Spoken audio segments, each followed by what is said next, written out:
안녕하세요, 청취자 여러분. 저는 30대를 한창 달리고 있는 여자로 최근에 알턴 일을 확 뽑아버린 사건을 겪고 속이 시원해져서 사연을 공유해보고자 이곳을 찾아왔습니다. 물론 여기에 올려진 사연 전부를 소개해 주시는 건 아니라는 걸 알고 있지만 그래도 제 사연이 여러분들께 소개가 된다면 뿌듯하기도 하고 재미있을 것 같기도 하네요. 사람이 참 대외적인 모습, 겉으로 꾸며진 것만 보고 판단하면 안 된다는 것을 이 나이 먹도록 실감하지 못하고 있다가 이제야 알게 되었습니다. 제가 얼마나 바보 같은 삶을 살아왔는지를 깨닫고 알에서 깨어나오게 되었는데 아직도 알 속에서 꿈틀거리는 사람들이 많다는 걸 알게 되어 이렇게 글을 올려봅니다. 저처럼 알 밖으로 나오는 게 무서우신 분들이 있다면 부디 제 사연을 들어주시고 두려움을 이기고 그 자리를 박차 나오시길 바랄 뿐이랍니다. 도대체 어떤 일을 겪었길래 이렇게 비장하게 말을 하나 싶으시죠? 지금부터 제 사이다 같은 사연 목구멍으로 꼴깍 넘기실 수 있도록 이야기를 시작하겠습니다. 끝까지 저와 함께 달려주시면서 마지막에 저에게 꼭 잘했다, 용감하다 한마디씩 해주신다면 더할 나위 없이 기쁠 것 같습니다. 그럼 저의 제정신 아닌 시댁, 다시 한번 엉덩이를 발로 차주고 싶은 그 가족들의 이야기를 시작해 보도록 하겠습니다. 저는 어릴 적부터 부족함 없이 하고 싶은 건 뭐든지 할 수 있게 해주시는 부모님 밑에서 자라 구김살 없어 오냐오냐 예쁘다는 소리만 들으면서 자랐습니다. 부모님께서는 그 어떤 사랑보다 더 귀한 사랑을 주시면서 저의 몸도 마음도 다치지 않게 보살펴 주시면서 저를 키우셨습니다. 저희 집은 상당히 재력이 있는 집안이었기 때문에 어릴 때부터 저는 가지고 싶은 것과 하고 싶은 것들을 부족함 없이 채우며 건강하게 자랄 수 있었습니다. 하지만 공부에는 그다지 재능이 없었기 때문에 부모님께서는 저에게 일찌감치 악기를 하나 가르쳐 주시기 시작하셨습니다. 남들 다 거쳐가는 피아노로 시작했지만 피아노는 재미가 없어서 그만두었고 어머니를 따라서 바이올린을 전공하게 되었습니다. 저희 어머니께서는 오랜 시간 바이올린을 연주하셨고 대학 강단에서 강의도 하셨던 재능이 출중한 분이셨기 때문에 저 또한 어머니를 따라 바이올리니스트가 되었습니다. 하지만 어머니처럼 거창하리만큼 실력이 대단하여 알아주는 전공자는 아니었고 그럭저럭 중간은 하는 연주자였는데 운이 꽤 좋았습니다. 제가 바이올린으로 엄청난 성공을 거두지 않아도 먹고 사는 데엔 문제가 없을 정도로 저희 집이 넉넉한 편이었거든요. 어머니네 집안이 대대로 부동산으로 부를 쌓아 오신 집안이었고 아버지께서는 국내 항공사의 임원직을 맡아 일을 하고 계셨기 때문이었습니다. 어머니의 집안에서는 평생 먹고 사는데 부족함이 없을 부를 쌓으셨기 때문에 저희 가족은 경제적인 여유로움에서 자유를 얻으며 살고 있었습니다. 저희 부모님의 걱정은 오로지 저 하나였는데 제가 사춘기를 지낸 이후부터 부모님께서는 세상에 월급쟁이만큼 안정적인 사람도 없다며 그런 남자를 만나라고 하셨습니다. 집으로 월급을 또박또박 가져다주는 직장에서 일을 하고 있는 사람을 만나라고요. 물론 부모님께서 말하는 직장이 평범한 기업은 아니긴 했지만요. 제가 대학을 졸업한 이후부터는 하루빨리 가정을 이뤄 평범하게 일상을 보내면서 살길 바라셨습니다. 제가 그렇게 모험적인 성격은 아님에도 불구하고 부모님 눈에는 평생 제가 어린아이로만 보이는지 든든한 남자를 만나서 부족함 없이 살길 바라셨습니다. 부모님의 등살에 저는 마치 결혼이 목표인 사람처럼 굴기 시작했고 제가 30살이 되자마자 선을 보러 다니기 시작했는데 마땅히 괜찮은 남자를 한 명도 만나지 못했습니다. 다들 하나같이 나이가 많거나 배가 나왔거나 머리숱이 많이 비었거나 나이가 비슷하면 성격에 문제가 있다거나 하는 불필요한 부분이 먼저 보이기 시작했습니다. 그러다 보니 선을 보러 다니는 것이 조금 지쳤고 제가 운명을 느낄 만한 사람은 이 세상에 존재하지 않는 건가 하는 생각까지 들게 되었습니다. 주위에서는 저에게 결혼정보업체에 가입을 해보라고 이야기를 하기도 하고 실제로 업체 측에서 가입 권유를 받기도 했었습니다. 하지만 그렇게까지 해서 돈을 써가며 남자를 만나고 싶다는 생각은 별로 들지 않더라고요. 선자리는 다 주변 지인분들께서 해주신 자리라 부담이 없기도 했고요. 결혼정보업체는 마치 저를 포장해서 선물 가게에 진열해 놓는 듯한 느낌이 들어서 별로 내키지가 않았습니다. 어머니께서 아는 사람들을 통해 선자리를 받는 게 오히려 인증 같은 것도 좀 더 확실히 되는 느낌이고 운명의 상대를 만나진 못했지만 희망을 걸고 있었습니다. 하지만 저는 30 중반이 막 넘어설 때까지도 괜찮은 사람을 만나지 못했고 제 친구들은 먼저 시집을 가 육아를 시작하게 되었습니다. 제가 눈이 높은 것도 아닌데 괜찮은 사람을 만나지 못하니 점점 자존감이 떨어졌고 친구들도 저에게 아무나 만나라는 식으로 이야기를 하더라고요. 동화 속 주인공도 아닌데 한눈에 반할 만큼 괜찮은 왕자님을 어디서 만나겠냐며 적당히 조건 보고 결혼을 하라는 소리를 들으니까 점점 그렇게 해야 하나 하는 굴레에 갇히게 되었습니다. 그러던 어느 날 어머니 지인분이 정말 괜찮은 사람이 있다고 한 번만 만나보라고 어머니를 통해서 자리를 마련해 주셨습니다. 그 자리에서 만나게 된 사람이 바로 제 남편이었는데 처음에는 남편의 인상이 강렬하고 선이 두꺼운 마초 같은 남자 이미지라서 호감이 가긴 했습니다. 저는 비리비리한 사람보다는 체격도 좋고 얼굴선이 굵어서 진하게 생긴 사람을 좋아했는데 남편이 딱 제 이상형에 가까운 얼굴을 가지고 있었거든요. 매너도 깔끔하고 성격도 좋고 저에게 잘 맞춰주는 사람이라 괜찮다 싶어서 두어 번 더 만나게 되었는데 남편이 5번째 만남에 저에게 그러더라고요. 이렇게 의미 없게 만나봐야 서로에게 가식적인 모습만 보여주게 될 것 같으니 이런 단계를 전부 건너뛰고 결혼을 하자고 말입니다. 고백도 얼마나 마초 스타일로 하던지 저는 홀라당 반해버리고 말았습니다. 그 전에 만났던 뭔가 하나씩 부족했던 사람들과 비교했을 때 제 남편은 백마탄 왕자님이나 다름없는 사람처럼 보였습니다. 외적인 모습에서만 봐도 자기 관리가 잘 되어 있고 입고 다니는 옷도 멀끔하고 패션 센스도 있었고요. 경제적으로도 무척이나 안정되어 있는 사람이었습니다. 제 남편 직업이 변호사거든요. 제가 만났던 그저 그런 회사에 다니는 사람들과는 비교가 되지 않는 직업이었습니다. 이 남자보다 괜찮은 남자가 나타날까 고민도 되었고 제 나이가 35살을 넘어가는 시점이었기 때문에 조바심이 나기도 했고요. 무엇보다 제가 철이 좀 없는 스타일이라 탱자탱자 놀기만 했고 바이올린만 그나마 열심히 하긴 했는데 바이올린으로 성공하지도 못했거든요, 사실. 영혼을 실은 그런 실력을 가진 사람은 아니라서 유명한 연주가도 아니었고 평범한 교향악단에 소속되어 있는 사람이었어요.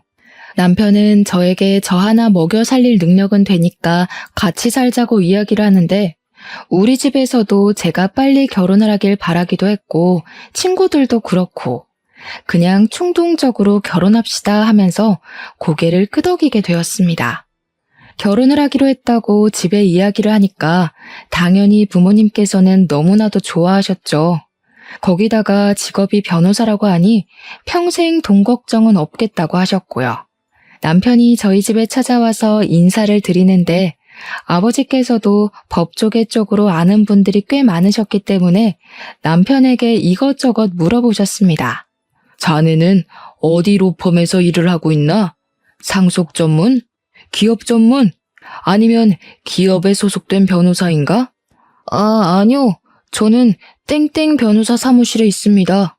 아버지는 처음 듣는 로펌 이름인지 고개를 갸우뚱하시면서 어디에 있는 로펌이냐며 대표가 누구냐 이런 질문을 하셨는데 남편이 뻔뻔하게 대답을 하더라고요.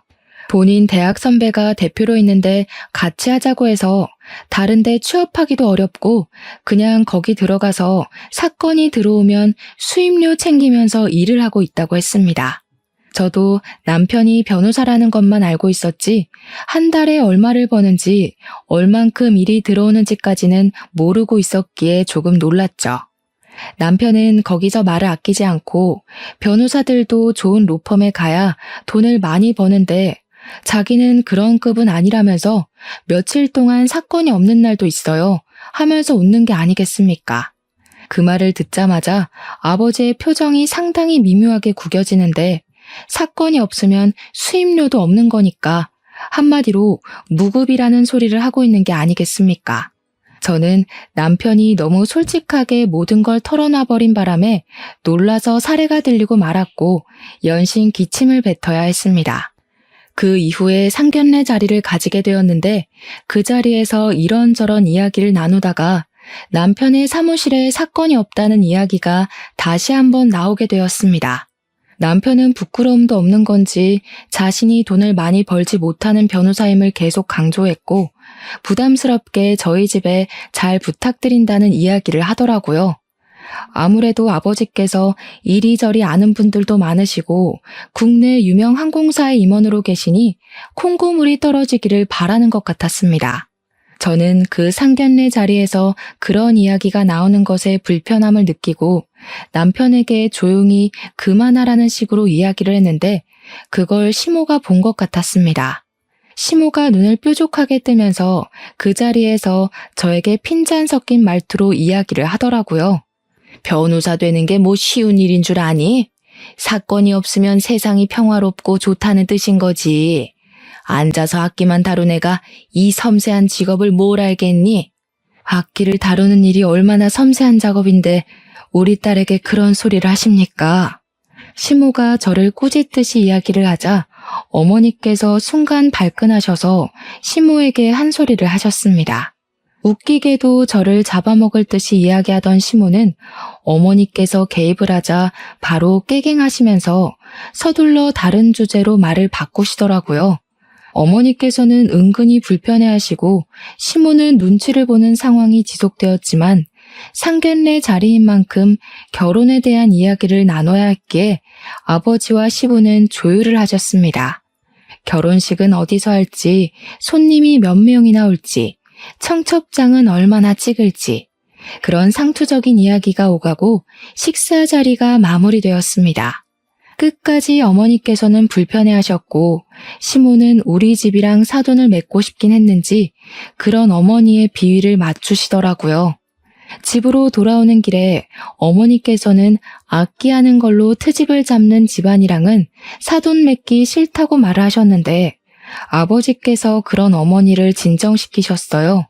옛날 사람들은 악기하는 걸 그렇게 볼 수 있다고 노동이 최고인 줄 아는 사람들이 있지 않냐면서 그냥 이해하자고 하셨습니다. 아무튼 구색 맞출 거 다 맞춰서 결혼을 했는데 저는 결혼을 하고 나서 저에게 그런 10월드가 열릴 것이라는 생각은 꿈에서도 해본 적이 없었습니다. 신혼여행을 다녀왔는데 남편에게 누나가 둘이 있었단 말입니다. 그러니까 저에게는 신우가 되는 사람들인데 상상보다 더 뻔뻔한 철면피들이었습니다. 저한테 절대로 자기네들은 신우집 같은 거 안 한다고 할 생각도 없다고 하더니 신혼여행 다녀오자마자 선물은 없냐고 저보다 봉투를 더 반기더라고요. 제가 혹시 몰라서 사놓은 선물을 드렸거든요. 면세점에서 사온 보디 제품이랑 립스틱을 드렸는데 엄청 실망한 얼굴로 저한테 이게 전부냐고 물어보더라고요. 그럼 뭐 제가 신우들 주려고 백이라도 사와야 했었나요? 하고 말을 하고 싶었지만 꾹 참고 그게 요즘 유행이래요 하면서 얼버무렸습니다. 신우들이 저한테 본인들 나이가 40을 넘겼는데 지금 유행 따지게 생겼냐면서 구시렁거리더라고요. 자기들 나이에는 비싼 게 최고인데 하면서 둘이 손발이 어찌나 척척 잘도 맞던지 저한테 뭐라 할 때만큼은 절친 같았습니다. 시자 노릇 같은 거 안 할 거라고 하더니 안 하기는 개뿔이죠. 그러더니 신우가 저한테 요즘 유행하는 애들이랑 거리가 먼 것 같은데 별걸 다 챙긴다고 하더라고요. 제가 왜요? 하고 물어보니까 손톱에 네일아트 같은 것도 하나도 안 한다면서 누가 요즘 그렇게 손톱을 바짝 깎냐고 하더라고요. 원래 악기하는 사람들은 손톱 기르면 안 되거든요. 그래서 악기를 해서 그렇다고 이야기를 했죠. 근데 시모가 싹 대화에 끼어들더라고요. 손톱에 그 번쩍이고 그런 거 안 발라서 얼마나 좋니? 매니큐어 같은 거 바르면 쌀알 씻다가 들어갈지도 모르고. 우리 아들이 그런 밥 먹으면 안 되지. 그 말 듣자마자 손톱에 매니큐어를 잔뜩 바르고 싶어지더라고요. 어쩜 말을 해도 저렇게 기분 나쁘게 말을 할 수 있는지 참. 아무튼 쎄한 기분을 안고 신혼생활을 시작했는데 남편이 변호사 사무실에 출근을 했다가 안 했다가 들쑥날쑥 일을 하더라고요. 저는 교향악단에 소속되어 있었기 때문에 일주일에 5번씩 연습실에 나가야 했는데 시간이 유동적인 편이긴 했거든요. 오전 10시부터 오후 4시까지 연습을 하러 나갔죠. 근데 변호사면 저보다 당연히 바빠야 정상인데 너무 집에서 놀고 있길래 일 안 나가냐고 물어봤더니 폰게임이나 하면서 대꾸를 하더라고요. 요즘 일이 없어서 파리만 날려. 우리 사무실 월세 못 내가지고 건물주가 문 닫아버렸잖아. 뭐 잠금 장치 걸어놨던데? 그래서 출근 못해. 저는 그 말에 너무 어이가 없어서 다시 한번 물어봤는데 돌아오는 대답은 똑같은 소리였습니다. 변호사 둘이서 일을 얼마나 안 하면 사건 수임이 들어오지 않아서 월세도 못 내고 쫓겨나 집에서 휴대폰 게임이나 하고 앉아있단 말입니까? 변호사식이나 되어서 그런 일도 법으로 어떻게 못한다는 게 너무 바보 같고요. 물론 월세를 못 낸 게 저 사람이니까 뭐라고 해도 어쩔 수 없는 일이지만요. 진짜 빚 좋은 개살구라는 말이 딱 우리 남편에게 어울리는 말이지 않겠습니까? 저한테 슬쩍 눈치를 보면서 장인어른한테 말 좀 해주면 안 되나 하더라고요. 한마디로 월세를 우리 아버지 보고 대신 내달라고 부탁이라도 드리고 싶다는 소리였습니다. 월세를 내야 자기들도 사건 수임을 받지 않겠냐면서요. 결혼한 지 3개월밖에 되지 않았는데 돈 타령을 하니까 저도 너무 당황스러워서 아버지에게 말을 해야 하나 말아야 하나 고민을 하다가 부탁을 드렸습니다. 그러니까 아버지께서 화들짝 놀라시면서 월세를 못 낼 정도로 사건 수임이 안 되는 사무실이냐고 차라리 국선을 하라고 하지 하시는 거예요. 남편에게 이야기를 하니까 머리를 벅벅 긁으면서 국선도 나쁘진 않은데 인식이라는 게 있지 않겠냐고 말을 하더라고요. 국선 변호사 하면 약간 공짜 변호사 같은 느낌이 있잖아. 나중에 수임료도 후려치기 당한다고 뜬 소문도 많고. 당장 월세도 못 내는 주제에 이거저거 따지는 꼴이 한심해 죽겠더라고요. 아무튼 아버지께서 도와주신 덕분에 다시 사무실 운영을 시작했습니다. 그러고 나서 어버이날이 되어서 시댁에서 밥이나 먹자고 하시길래 남편이랑 같이 시부를 모시고 식당을 갔는데 시모의 표정이 엄청 언짢아 보이는 겁니다. 왜 그런가 저도 눈치만 살살 보고 있었는데 제가 선뜻 시모에게 말을 걸지 않자 시모가 먼저 이야기를 하더라고요. 며느리식이나 되어서 일찍 와서 식사를 차려줄 생각은 안 하고 밖에서 사 먹을 생각밖에 안 하니?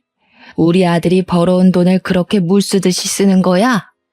아니, 제가 무슨 남편 월급으로 사치를 하고 있으면 할 말이 당연히 없겠지만 저희 집에서 남편 사무실 밀린 월세까지 갚아준 마당에 그게 무슨 소리랍니까? 제가 어이가 없어서 입을 떡 벌렸죠. 거기다가 이 비싼 곳에서 밥을 먹게 된 이유가 시부가 밖에서 비싼 밥 먹고 싶다고 노래를 부르셔서 예약까지 해서 온 것이었습니다. 제가 원해서 온 것도 일방적으로 정한 것도 아닌데 시모가 다 제가 게을러서 밥 차리기 싫어서 여기 온 거라고 치부해버리니까 서운하더라고요. 저도 입이 뚫려 있는데 삼키는 건 아니다 싶어서 시부가 여기 오고 싶다고 노래를 불러서 온 거라고 톡 쏘아붙였죠. 그러니 시모가 저한테 자기는 며느리가 차려준 밥이 먹고 싶다고 하시는 겁니다. 그때 우연치 않게 시간이 맞아 늘러붙은 신우가 그러더라고요. 엄마, 무슨 말을 그렇게 해? 올케가 형석이네 사무실 월세도 냈다고 하던데 엄마가 이러면 형석이한테 좋을 거 하나도 없어. 웬일로 첫째 신우가 제 편을 들어주면서 이야기를 하는데 괜히 고맙고 그렇더라고요. 하지만 이 모든 것이 사건의 빌드업이 될 거라고는 상상도 하지 못했죠. 불편한 식사 자리가 끝나고 집에 가려는데 첫째 신우가 저를 붙잡더라고요. 올케네 아버지가 국내 항공상 임원이라고 하셨지?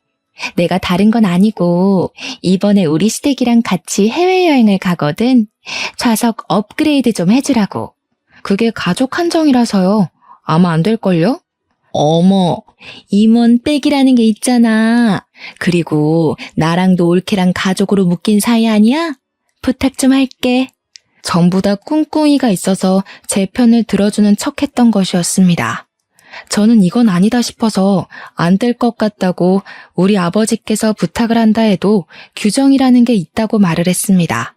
보통 저 정도로 말을 하면 다들 포기를 하고 알겠다고 하는데 신우는 정말 끈질기게 말을 하더라고요. 그럼 어떡해? 내가 시댁에 이미 다 자랑해놓고 비즈니스 좌석에 모시겠다고 했는데. 그럼 올케가 사비 들여서 업그레이드 해줘. 나도 체면이라는 게 있는데 이게 다 올케 탓이잖아.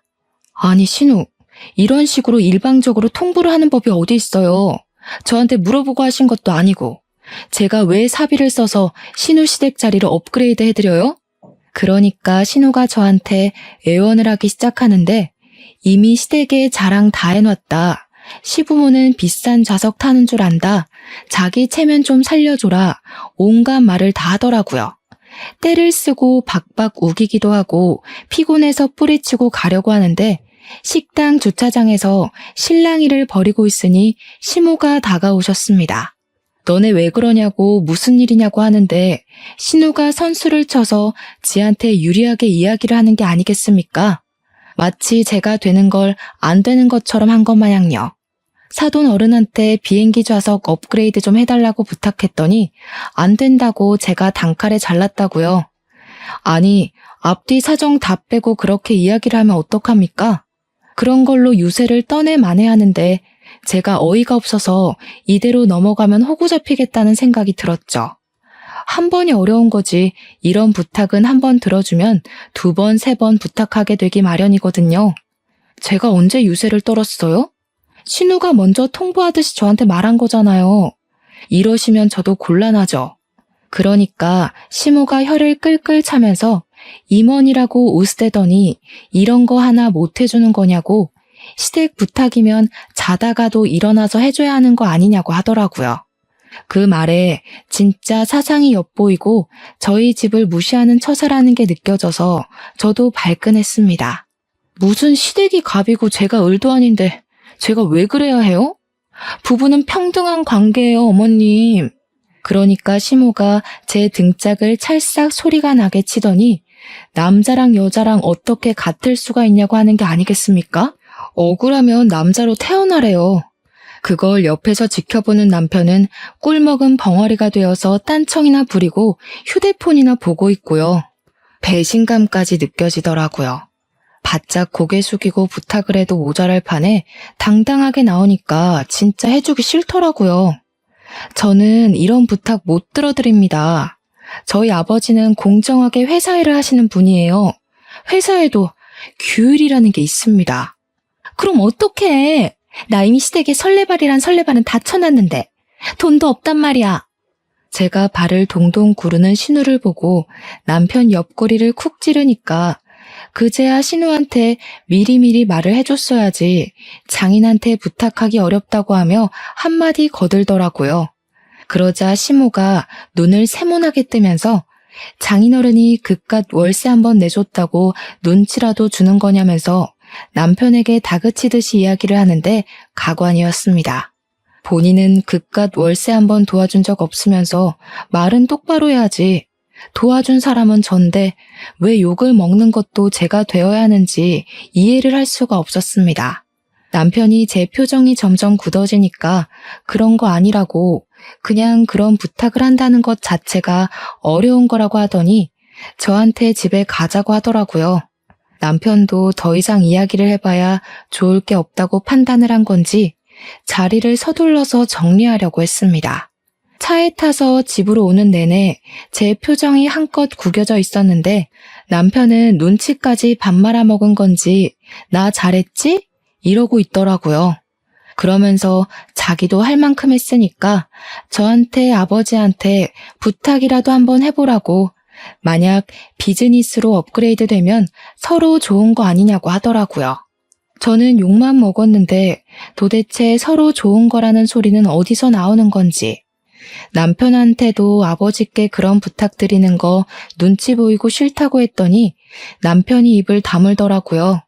그런데 며칠 뒤에 아버지에게 먼저 연락이 와서는 저에게 항공권 예약 번호를 알려달라고 하시는 게 아니겠습니까? 무슨 소리냐고 되물었더니 아버지가 그러시더라고요. 사위가 연락 와서는 신혼에 가족여행 가는 거 좌석 업그레이드 좀 해달라고 하던데? 그 정신 나간 인간이 저희 아버지께 자기가 연락을 해서 좌석을 업그레이드 해달라고 한 것이었습니다. 염치도 없게 말입니다. 제가 속상해 죽겠다고 아버지는 왜 그거 해주신다고 해가지고 나를 더 화나게 만드냐고 했더니 아버지께서 껄껄 웃으시는 겁니다. 좋은 게 좋은 거 아니겠냐고, 시댁 눈치 보는 거보다야 그냥 한번 해주는 게 낫다는 식으로 말씀을 하셨습니다. 결국에는 신우한테 항공권 예약 번호를 알려달라고 연락을 했더니 저한테 뭐라고 씨부리는지 아십니까? 어차피 이렇게 해줄 거면서 그때는 왜 기분 상하게 안 된다고 한 거야? 앞으로는 부탁하면 바로바로 좀 해줘. 알았지? 비행기 티켓을 그냥 취소시켜버릴까 고민을 하다가 신우 시부모로 보이는 사람 2좌석만 업그레이드를 해버렸습니다. 원래 직원 할인이니 업그레이드니 직계 가족만 가능한 거고 아버지 백으로 임의로 업그레이드하는 건데 그 식구들 전부 다 해줄 수는 없었습니다. 그러니까 여행에 다녀와서 신우가 저한테 쪽팔려 죽는 줄 알았다고 난리 법석을 떠는 게 아니겠습니까?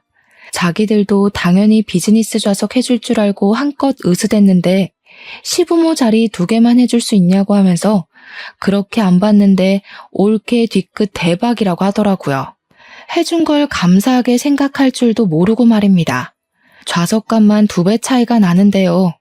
그러면서 면세에서 제 선물 하나를 안 사온 거 있죠? 아니, 우리 아버지께서 좌석 업그레이드를 규정까지 어겨가며 해주신 건데 빈손이 말이나 되냐고요. 적어도 우리 아버지 선물로 양주 한 병 정도는 사와야 하는 거 아니냐고 남편에게 불이 나게 따졌습니다.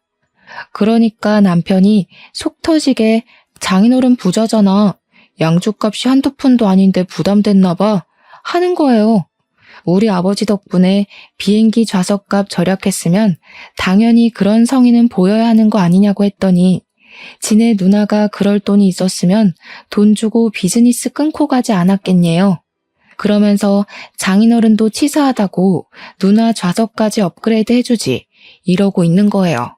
진짜 상식이라는 게 없는 사람인가 싶었습니다. 그 이후에는 한동안 또 조용하게 잘 지내고 있었습니다. 조용할 땐 그렇게 평화롭고 행복할 수가 없어요. 하지만 간혹 가다가 시모가 연락해서는 우리 아들 밥은 잘 챙겨주고 있는 거 맞냐? 빨래는 제대로 해주고 있냐? 옷은 꼭 다려줘라 할 때마다 속이 뒤집어지곤 했습니다. 꼭 끝에는 우리 아들이 무려 변호사씩이나 되는데 잘 모시고 살아라 하면서 끊으시거든요. 월세도 못 내는 변호사인데도요. 그렇게 결혼한 지 8개월 차가 되었을 때 차를 받게 되었습니다. 그 차가 무슨 차냐면요. 우리 아버지께서 남편이 국산 중고차를 타는 거 보고 이제 우리 집 식구가 됐고 변호사인데 결혼 선물로 차 한 대를 사주고 싶다고 하셔서 구매한 겁니다. 무려 외제차를 일시불로 턱하니 사서 주셨고 물론 명의는 제 명의지만 남편이 출퇴근할 때 타고 다니라면서 사주신 차였습니다. 차를 받았으니 보험을 가입하는데 제가 운전자 부부 특약을 넣으려고 했었거든요. 제 명의라서 보험자 명의는 저여야만 하고 남편이 타고 다닐 차니 부부 특약이 딱이다 생각했죠. 그런데 남편이 굳이 모든 운전자가 가능한 비싼 보험을 들으라고 하는 게 아니겠습니까? 이해가 안 가서 왜 그래야 하냐고 물어봤습니다. 아니, 내가 외제차를 결혼 선물로 받았다고 자랑을 했더니 우리 둘째 누나가 타보고 싶다고 난리를 치잖아. 우리 아빠가 사준 차를 왜 둘째 신우가 타보고 싶어 해? 그럼 조수석에 태워. 운전을 시킬 필요가 있어? 우리 누나 차 봤지? 엄청 오래된 경차잖아. 가끔 놀러 갈 때 기분 내고 싶다고 차 좀 빌려달라고 하길래 알겠다고 했거든. 이게 네 차야? 우리 아빠가 내 명의로 사준 차야. 너 출퇴근할 때 쓰라고 사준 차지만 내 명의 내 차라고. 그래, 말 잘했다. 장인어른이 나랑 결혼했다고 나 타라고 사준 차잖아. 나 타라고. 너 진짜 돈 가지고 사람 치졸하게 만드는 구석이 있다? 당신이야말로 너무한 거 아니야? 어떻게 새 차가 나오자마자 신우를 빌려준 애 만에 그런 소리를 할 수가 있어. 당신 출퇴근할 때 기살라고 사준 차라고. 신우들한테 빌려주지 말고 절대로 난 싫으니까 보험은 내가 알아서 들 거야. 알겠어? 저도 너무 화딱지가 나서 남편한테 소리를 지르면서 이야기를 했습니다. 그러고 나서 운전자 부부만 가능하게 보험을 넣고 몇 주간 별 탈 없이 시간을 잘 보냈단 말입니다. 하루는 어머니께서 차 구경도 하고 싶고 얼굴도 보고 싶으니까 근교에 있는 카페에 가자면서 주말에 연락을 하신 거예요. 저랑 남편이랑 둘 다 같이 나오라고 맛있는 거 먹고 기분도 내자고 하면서 시간 약속을 잡으시길래 남편한테 이야기를 했습니다. 어머니께서 나오라고 하니까 준비하라고 했더니 남편이 엄청나게 당황하면서 오늘? 지금? 당장? 갑자기 이러면 어떡해? 하는 겁니다. 왜 그러냐고 어차피 오늘 일정도 없고 집에서 그냥 놀고 먹는 거보다 밖에 나가서 바람 쐬는 게 좋지 않겠냐고 했더니 남편이 제 눈치를 보더라고요. 밖에 나가기 귀찮은데 그냥 쉬고 싶은데 하면서 뭉구적 거리는데 빨리 옷 입고 나오라고 차키 내놓으라고 시동 걸고 기다리겠다고 했습니다. 그러자 남편이 딴청을 부리기 시작하는데 느낌이 진짜 쎄하게 들더라고요. 차키 어디 있냐고 제 차 물어보는데 대답을 하지 않길래 설마 신우한테 빌려준 거냐고 물어보니까 남편이 그러더라고요. 누나가 조카들이랑 조카 친구 가족이랑 놀러를 가는데 차 좀 빌려달라고 하는데 그럼 어떡해. 짐도 워낙 많고 또 경차라서 고속도로 달리기가 위험하다고 하는데 조카들 사고라도 나면 큰일이잖아. 네가 책임질 것도 아니고. 도대체 내가 책임을 왜 져야 하니? 그러면서 부부싸움을 제대로 하게 되었습니다. 너무 염치 없다. 보험은 어떻게 한 거냐? 왜 나한테 상의 한마디도 없이 그런 짓을 하는 거냐고, 나를 우습게 보는 거냐고 소리를 꽥꽥 지르면서요. 남편도 할 말이 없고 자기 자존심은 상하니까 저한테 친정 식구들을 만나든 말든 마음대로 하라면서 방문을 쾅 닫고 들어가는 게 아니겠습니까? 결국 저는 너무 짜증나서 아버지께 전화를 걸어서 저를 좀 데리러 와달라고 부탁을 드렸습니다. 제가 짜증나서 정신 나가겠다고 막 울어대니까 부모님이 저 데리고 드라이브를 시켜주셨어요. 그리고 그 자리에서 모든 이야기를 털어놓았습니다. 어머니께서는 정말 경우 없는 집안이 아닐 수가 없다면서 날이 갈수록 마음에 드는 구석이 없다고 화를 씩씩 내셨고 아버지는 아무 말씀도 없으셨습니다. 결혼한 지 1년도 채 되지 않은 시점에 이런 일이 생기니까 저도 너무 속상했습니다. 그런데 진짜 더 짜증이 나는 건 첫째 신우고 둘째 신우고 둘 다 염치는 밥 말아먹은 문외한이라는 점이었습니다. 둘째 신우가 차 빌려가는 거 말고는 다른 문제가 없었기에 그나마 정상인가 싶었는데 그것도 아니더라고요. 둘째 신우가 시집을 제일 먼저 가서 딸이 하나 있었는데 그 시조카가 초등학교 3학년이었습니다. 저한테 악기를 배웠으면 좋겠다고 하면서 저에게 자기 딸이 잘하는 악기를 찾아달라는 게 아니겠습니까? 저만 해도 이것저것 다 배워보고 결정을 했던 거라 신우에게 이야기를 했더니 막무가내로 저에게 악기를 찾아달라고 생떼를 쓰더라고요. 시조카가 뭘 잘할지 제가 어떻게 알겠냐고 하면서 저도 바이올린 말고 다른 악기는 다룰 줄 모른다고 거절을 했더니 글쎄 저에게 교향악단에 한번 데려가 주래요. 거기 가면 악기 많지 않냐면서 한 번씩 해보면 찾을 수 있지 않겠냐는 겁니다. 진짜 쇼킹하죠? 다른 악단 사람들의 악기를 한 번씩 연주해보게 하면 어울리는 악기를 찾을 수 있지 않겠냐는 말이 너무 비상식적이고 무식하게 들렸습니다. 여기 계신 분들 다 프로이시고요. 자기 악기를 남의 손에 맡기는 일은 절대로 하지 않으세요. 그러니까 까다롭게들 군다면서 구시렁거리는데 그 정도는 상식 아닌가 싶더라고요. 뭐든 자기 손탄 물건은 남에게 빌려주지 않는 법이지 않겠습니까? 아무튼 악기를 배우고 싶다고 하길래 제가 그럼 바이올린을 배우겠다고 하면 직접 가르쳐 줄 수 있다고 하니까 저한테 쓰다 남은 악기 없냐고 하더라고요. 악기값이 비싸서 얼마나 배울지도 모르는데 돈 주고 사기가 아깝다고 그래서 제가 그냥 딱 잘라서 말을 했습니다. 돈 걱정하실 거면 악기는 하지 않는 게 좋겠다고요. 유지비에 레슨비에 악기값에 돈 엄청 깨지는 일이라고 말입니다.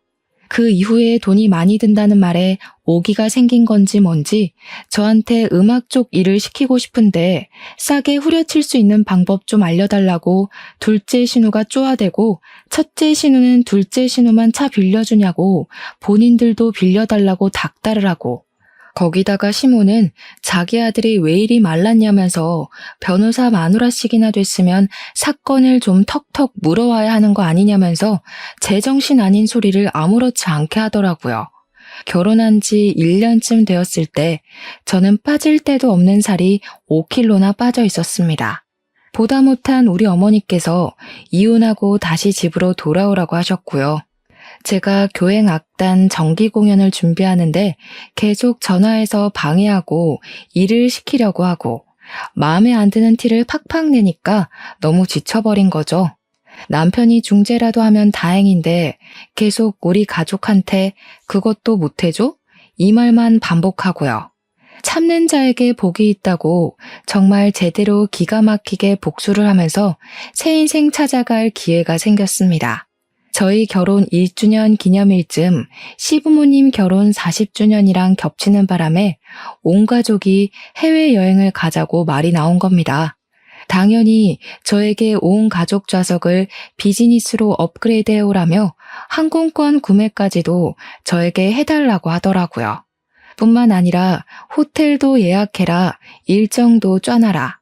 전부 다 최고급으로 해오라고 하는데 돈은 한 푼도 안 주더라고요. 제 돈으로 다 예약하라고 자기들은 몸만 가겠다는 거죠. 열받아서 부모님께 이야기하고 이혼하겠다고 하니까 어머니께서 곱게 이혼해주면 안 된다고 판을 짜기 시작하셨습니다. 비행기는 편도로만 끊어놓고 좌석도 날개 쪽 좌석으로 제일 시끄럽고 풍경도 안 보이는 곳으로 구매를 했습니다. 호텔도 엄청 고급스러운 호화 호텔 옆에 딸린 허름한 2성급 비즈니스 호텔로 잡았는데 모텔보다 못한 수준이더라고요.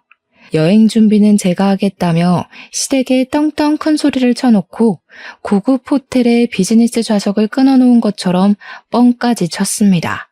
그리고 여행 당일에 공항에 모여서 출국 심사를 하는데 제가 일부러 유효기간이 만료된 옛날 여권을 들고 갔습니다. 당연히 심사에서 걸리게 되었고 저는 만료된 여권으로는 비행기를 탈 수 없다고 쫓겨나게 되었습니다. 시댁 식구들이 다들 한 소리씩 하는데 웃음을 꾹 참고 집에 새 여권 있으니 다음 비행기를 타고 가겠다고 먼저 들어가 계시라고 이야기를 했습니다. 우리 면세 쇼핑하기로 했잖아. 나 카드 없는데. 카드 줘. 저는 고분고분하게 미리 전날 정지시켜 놓은 신용카드와 해외 나가서 밥 사 먹고 있으라며 선불카드를 남편 손에 쥐어주었습니다. 비행기 타러 들어가는 걸 배웅하자마자 바로 변호사 사무실로 달려가서 이혼 소송을 시작했고요. 면세 쇼핑 중인 건지 남편이 전화가 와서는 카드가 안 긁힌다고 뭔가 잘못된 것 같다고 하길래 놀란 척하면서 알아보겠다고 연기를 했습니다. 정지된 카드로 뜬다고 호들갑을 떨길래 일단 당신 카드든 신호카드든 아무거나 긁으라고 이야기를 하면서 막 달래주었죠. 웃음 참느라 혼났네요. 그러더니 2시간 뒤에 전화가 와서는 이번에는 비행기 좌석이 이상하다고 하는 겁니다. 비즈니스 좌석이 아니라 일반석, 그것도 날개 쪽으로 배정을 받았다면서 빨리 장인어른에게 연락을 해보라고 하더라고요. 10분 뒤에 아무렇지 않게 연기를 하면서 남편에게 전화를 걸었습니다. 어떡하지? 비즈니스 좌석을 산 사람들이 많아서 우리처럼 공짜로 타려는 사람들은 뒤로 밀려서 일반석에 배정을 받게 된 거래. 다들 구시렁거리는 소리가 전화기 너머로 들리더라고요. 진짜 얼마나 웃기던지 눈물까지 났습니다. 저는 숙소는 땡땡 호텔로 찾아가면 된다고 마지막 피날레까지 전해준 뒤 이혼 소장을 접수하고 짐도 전부 친정으로 옮겨버렸습니다. 포장이사까지 미리 예약해서 처리하니 편하더라고요. 그리고 나니까 새벽 2시쯤 해외에 도착한 남편에게서 다시 한번 전화가 걸려왔습니다. 진짜 이거 왜 이래? 호텔에 왔더니 예약 내역이 없대. 일단 우리 밥 먹으러 왔어. 그래? 그럼 그 호텔 옆에 보면 진짜 작고 허름한 호텔이 하나 있을 거야. 거기 가봐. 예약된 거 있을걸? 뭐라고? 제정신이야? 그 옆에 다 쓰러져가는 폐가 같은 저 건물이라고? 엄마, 일단 이 카드로 밥값부터 계산해봐. 그러면서 자기들끼리 우왕좌왕하는데 시모는 이 카드 안 긁힌다는 것 같은데 얘 뭐라는 거냐 하는 소리가 막 들리더라고요. 말도 안 통하는데 되는 일이 하나도 없다면서 시부모의 남편의 신혼의 가족들까지 전부 난리가 나는 소리를 전해 들었습니다. 다들 영어 한마디를 제대로 하는 사람이 없는 건지 계속 의사소통이 안 된다고 불평을 하길래 제가 친절하게 설명을 해주기로 마음먹었죠. 빈대처럼 들러붙는 당신네 가족들 전부 쫓아내기로 했어. 집 정리도 다 했고. 이혼 소장 보냈으니까 한국 돌아오면 확인해. 여권 일부러 만료된 거 들고 갔는데 눈치 못 채더라? 표지색이 다른데. 그리고 비행기? 내가 정신 나갔다고 10명짜리를 전부 비즈니스로 끊니? 너네 가족 염치 없다. 호텔도 나보고 방 4개를 잡으라고? 허름한 모텔로 1박만 예약 잡았으니까 내일부터는 호텔도 알아보도록 해. 아, 맞다. 면세점에서 쓰라고 준 카드는 정지된 카드니까 버리고 선불 카드에는 특별히 10만 원 넣어왔으니까 맛있는 거 사 먹어. 돌아오는 비행기 티켓도 알아서 끊어서 와. 그랬더니 야 난리가 났더라고요. 바로 전화 끊어버리고 무음으로 돌려뒀습니다. 제가 전화를 받지 않으니 문자로 욕을 보냈다가 돈 좀 빌려달랬다가 미안하다고 했다가 또 욕을 하다가 무슨 모노드라마 보는 줄 알았습니다. 그 사달이 난 지 딱 3일이 지나서 친정집으로 시부모와 남편이 찾아왔더라고요. 우리 부모님께서 태연하게 무슨 일이냐 하니 시모가 씩씩거리면서 저 못 배워 처먹은 이러는데 우리 어머니께서 남편의 뺨을 제대로 치셨습니다. 뭐? 못 배워 처먹어? 누가? 내 딸이? 어디 빈대 같은 거지 새끼들이랑 사돈을 맺어가지고 여기 와서 난리 그만 피우고 이혼 소송 준비나 잘하셔. 위자료며 뭐며 우리 변호사가 최고액으로 때릴 테니까. 이번 여행에서 돈 좀 썼을 텐데 준비 잘하라고. 그러고는 소금 어딨냐 하길래 제가 굵은 소금 한 포대기를 드리니 그걸 전부 시부모와 남편에게 쏟아 부으시더라고요. 시모가 악소리 한번 못 내고 쫓겨나고 나서는 문 앞에서 고래고래 소리를 지르면서 문 열어 죽여버릴 거야 하면서 한 30분을 안 가고 버티더라고요. 결국 옆집에서 시끄럽다고 경찰에 신고를 했고 출동한 경찰이 시부모와 남편을 잡아갔습니다. 그 이후에 남편은 이건 아니다 싶었는지 찾아와서 빌고 연습실까지 쫓아오고 했는데 그때마다 경찰을 부르고 스토커로 신고를 넣었습니다. 그게 누적이 되니까 이혼 소송에서도 유리하게 작용을 하더라고요. 저는 소송을 시작한 지 4개월 만에 이혼을 했고 위자료도 1,500만 원을 받게 되었습니다. 제가 시댁에 쏟아부은 돈에 비하면 얼마 안 되는 돈처럼 보이긴 하지만 그래도 해치워서 속이 얼마나 시원한지 모릅니다. 이혼한 지 지금은 8개월 정도 지났는데 전 남편은 그때 해외에 나가느라 쓴 카드값을 갚아내느라 난리도 아니라고 하더라고요. 사건이 잘 잡히지 않은 탓에 국선 변호사 자리에 들어가고 싶다고 난리를 친다던데 신호드리고 시댁이고 서로 나몰라라 하고 덤터기를 다 전 남편에게 씌웠대요. 그리고 저한테 돈 좀 빌려줄 수 있냐고 연락이 왔는데 말이죠. 제가 정신 나간 것도 아니고 빌려주겠나요? 바로 차단부터 넣었습니다. 전전긍긍하는 모습을 보니 웃겨 죽겠더라고요.